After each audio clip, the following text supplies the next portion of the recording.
शहबाज की परेशानी को बढ़ा दिया है। असल में ग्राफिक के जरिए हम आपको विस्तार से समझाते हैं। लश्कर तैयबा के संस्थापक हाफिज सईद का भतीजा है अबू कताल। लश्कर तैयबा के संस्थापक हाफिज सईद, इनको तो आप जानते होंगे, 26/11 में इनका सीधा सीधा हाथ है और यूएन की रिपोर्ट में भी इस बात का जिक्र है। हाफिज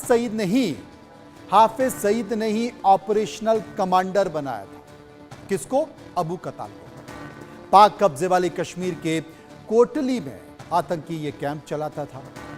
राजौरी पूंछ के इलाकों में निशाना बनाए जाते थे और कैंप के आतंकी वहां पर मौजूद भी रहते थे। ड्रोन के जरिए हथियार गिराने में भी सीधे तौर पर अबू कताल का नाम सामने आया है। कुल मिलाकर हाफिज सईद का ये सीधे हैंडलर था। तमाम आतंकवादी घटनाओं को अंजाम देने के बाद के लिए हाफिज सईद अबू कताल को निर्देश देता था और अबू कताल जम्मू कश्मीर में और भारत में कई आतंकवादी गतिविधियों में शामिल थे। लेकिन अबू कताल अब मारा जा चुका है। विस्तार से चर्चा करेंगे, समझने की कोशिश करेंगे। मेजर जनरल रिटायर्ड अनुज माथुर साहब, जो कि डिफेंस एक्सपर्ट हैं, मेरे साथ मौजूद हैं। राजा मुनीब, वरिष्ठ पत्रकार, मेरे साथ मौजूद हैं।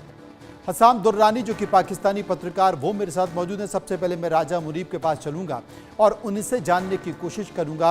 राजा साहब, जम्मू कश्मीर में अब भारत में तमाम आतंकवादी घटनाएं होती रही हैं। आतंकवादी कैंप को चलाने में बहुत हाथ अबू कताल का रहा है। अबू कताल अब मारा जा चुका है, क्या कहेंगे इसके बारे में? ये बहुत बड़ी कामयाबी है एक हमारे लिए, और दूसरा ये बहुत बड़ा धक्का है पाकिस्तानी जहादी इकोसिस्टम के लिए, क्योंकि अबू कताल जो है ये खाली एक जहादी लश्कर तैयबा का नहीं था। ये इसका हाफिज सईद का जो नेफ्यू भी है, उनका भांजा है। और ये एक झटका जो है ये लश्कर तैयबा को खाली नहीं है, या हाफिज सईद को एक करारा जवाब है। उनकी फैमिली में से जो है एक टेररिस्ट जो है उसको मार गिराया गया है कल पाकिस्तान में। ये स्टोरी इंडिया में मैंने कल ब्रेक की थी। और इसके अलावा खाली जम्मू कश्मीर में नहीं, ये इसके जो फुटप्रिंट्स हैं बहुत बड़े थे। लास्ट ईयर ये हमास के चीफ खालिद मशाल के साथ कतर में भी मिला था। और जो अभी लश्कर तैयबा का जो एक आप कह सकते हैं एनुअल डे होता है पाकिस्तान में, उसमें इस बारी हमने हमास के टेररिस्ट देखे थे, जहां पर ये पैलेस्टीन और कश्मीर को एक साथ इक्वेट कर रहे थे। तो हमास के उन लोगों को पाकिस्तान में लाने में इसका एक बहुत बड़ा हाथ था इसका। और लश्कर का एक वरिष्ठ से मिले थे अगस्त में, इनकी कतर में भी। राजा मुनीब साहब, शायद आपके ऑडियो में कुछ परेशानी आ रही है। मैं पीसीआर से कहूंगा उसे ठीक करें। तब तक मैं डिफेंस एक्सपर्ट अनुज माथुर साहब के पास चलूंगा। अनुज माथुर साहब, ये बात तो स्पष्ट हो चुकी है कि पाकिस्तान की सरजमी का इस्तेमाल आतंकवादियों के लिए होता है।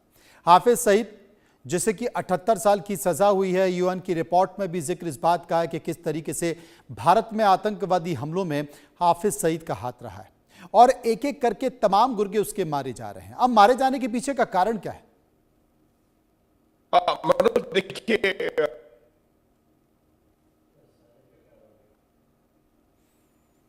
मुझे लगता है कि अनुज माथुर साहब, आपके ऑडियो में भी परेशानी आ रही है, जूम में कोई परेशानी आ रही है।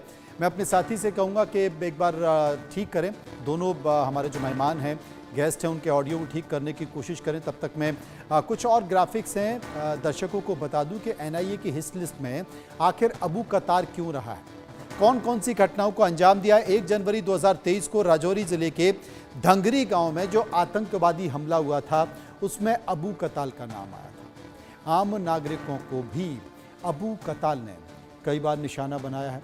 2 जनवरी 2023 को जो आईडी विस्फोट हुआ था, उसमें भी अबू कताल का हाथ है।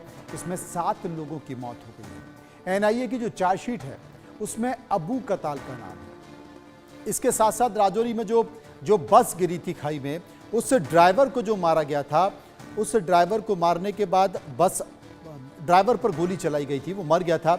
बस अनियंत्रित हो गई थी, कई लोग मारे गए थे उसमें।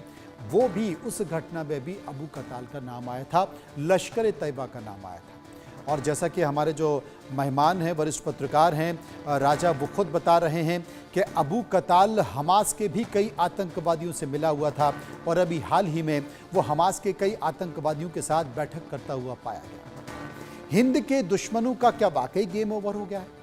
क्योंकि चुन चुन कर ये मारा गया है। कैसे? मौलाना काशिफ अली, लश्कर तैयबे की राजनीतिक शाखा का मुखिया, ये जो भाई साहब हैं, इनका भी गेम ओवर हो चुका है।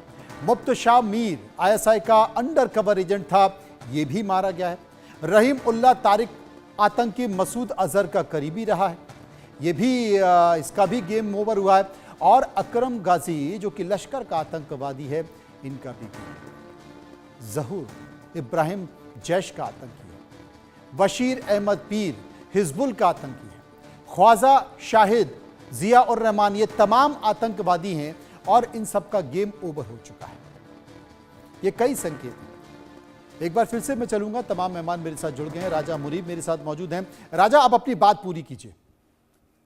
तो मैं ये जी नमस्कार फिर से। तो मैं ये कह रहा था कि ये जो है ये एक पाकिस्तान में लोकल लेवल का टेररिस्ट नहीं था, ये एक इंटरनेशनल लेवल का था। और इसका जो पाकिस्तान में अभी रिसेंटली जो हमास का आपने देखा होगा, लश्कर तैयबा के रेजिंग डे जिसको ये कहते हैं, उस पर इन्होंने फ़लस्तीन और कश्मीर को इक्वेट करने की कोशिश की थी। हमास के कुछ आतंकवादी जो थे वो लश्कर तैयबा के कैंप में आए थे, तो उसमें उनको लाने में इसका बहुत बड़ा हाथ था ये। और सैफुल्लाह खालिद जो हैं लश्कर तैयबा का अनदर एक दूसरा एक है सीनियर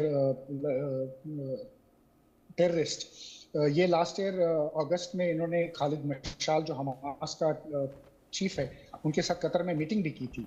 और उसके बाद हमने देखा था कि इन्होंने फ़लस्तीन और कश्मीर का जो एक नैरेटिव चलाया था पाकिस्तान के अंदर, वो चलाया था। तो ये एक बहुत बड़ा झटका है हाफिज सईद के लिए, क्योंकि ना ही ये खाली ये हाफिज सईद का एक कमांडर नहीं था, ये उनकी फैमिली में से आता है, ये उनका नेफ्यू है। और हाफिज सईद को के लिए एक ये पर्सनल बहुत बड़ा झटका है, एक आतंकी सेटअप के लिए बहुत बड़ा झटका है लश्कर तैयबा।